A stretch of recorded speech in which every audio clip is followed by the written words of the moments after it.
Surat PCB પોલીસે 9.35 લાખના ભારતીય બનાવટના વિદેશી દારૂની હેરાફેરી કરનાર શખ્સને ઝડપી પાડ્યો છે।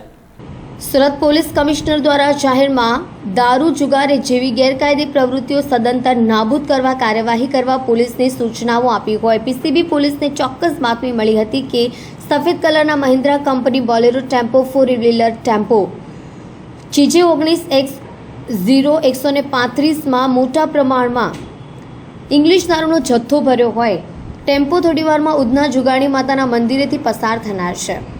પીસીબી પોલીસના જવાનો વોચ ગોઠવી હતી। આરોપી રાજેશ ઉર્ફે વીર બહાદુર સિંહને ઇંગ્લિશ દારૂ સાથે ઝડપી પાડ્યો હતો। ટેમ્પોમાં તલાશી લેતા ભારતીય બનાવટની વિદેશી દારૂના ટીન નંગ 2628 જેની કિંમત 4,35,000 તેમજ 4 વ્હીલર ટેમ્પો જેની કિંમત 5 લાખ મળી 9.35 લાખ રૂપિયાનો મુદ્દા માલ પીસીબી પોલીસે જપ્ત કરી પ્રોહિબિશન હેઠળ ગુનો નોંધી કાયદેસરની કાર્યવાહી હાથ ધરી છે।